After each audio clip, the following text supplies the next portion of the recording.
Episode 3, Nations or Corporations. A nation is just a company with borders and citizens as shareholders, employees, or liabilities. When we hear the word country, we imagine flags, constitutions, and the noble idea of sovereignty. But look closer. Nations operate remarkably like corporations. They issue rules, allocate resources, manage assets, and measure success not only in social well-being, but also in profit, power, and control. In fact, when we examine the types of law a nation enforces, this analogy becomes undeniable. Corporate law at the national level is everywhere. Governments establish corporations to control utilities, energy, or defense. They privatize or regulate industries with statutes crafted to protect revenue. Citizens often act as both consumers and workers within the structure. Tax law becomes a tool to sustain the corporate machine of the nation, while corporate lobbying can shape legislation to favor large businesses over small communities. In short, laws designed to protect citizens often serve corporate interests first.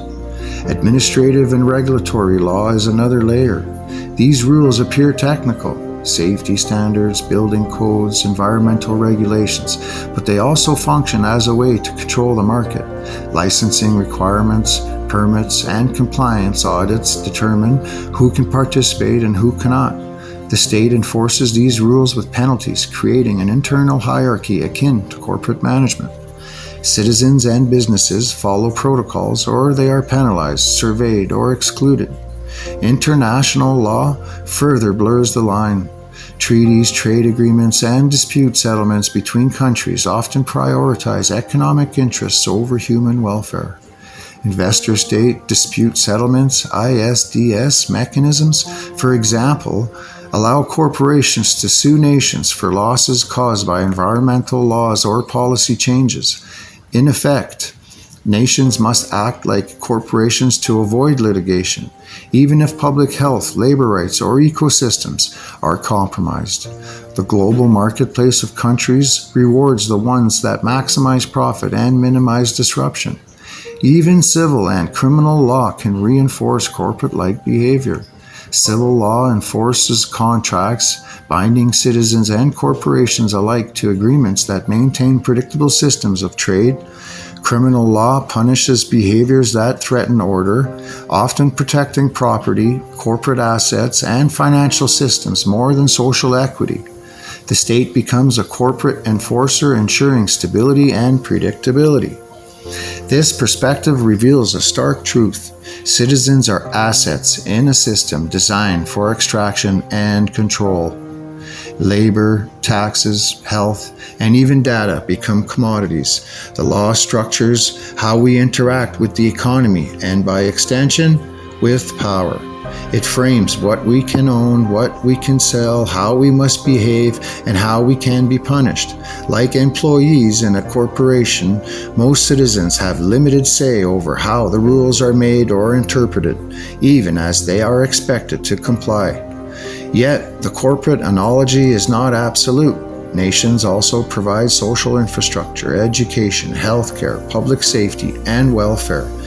These are investments in human capital, a recognition that a healthy, educated population benefits the system as a whole. Here, law can function as a protective shield, but always within a framework designed for operational efficiency. The balance between care and control is a delicate and often shifts toward control when profit or power is at stake. Understanding this lens changes how we interpret current events. Policies framed as national security, economic growth, or public interest often hide corporate logic. Privatization, deregulation, intellectual property extensions, and tax incentives reveal the underlying motives. Citizens are encouraged to act like shareholders, compliant, productive, and invested in maintaining the system, even as the benefits disproportionately flow to the top. Reflecting on this, one question emerges. What if law and governance were truly human-centered rather than corporate-centered? Could nations operate as networks of communities where citizens are partners rather than commodities? Could law prioritize well-being, equity, and sustainability over extraction and control? These questions are not purely theoretical. They hint at models like participatory democracy, cooperative economies, and indigenous governance systems that function differently from the corporate state paradigm. In the next episode, we'll explore how citizens themselves are commodified, how labor, data, and even identity are transformed into measurable assets. We'll see how every law, every policy, every regulation contributes to a system where people are treated as resources, not just residents. This will set the stage for a deeper understanding of what power really means in a modern nation.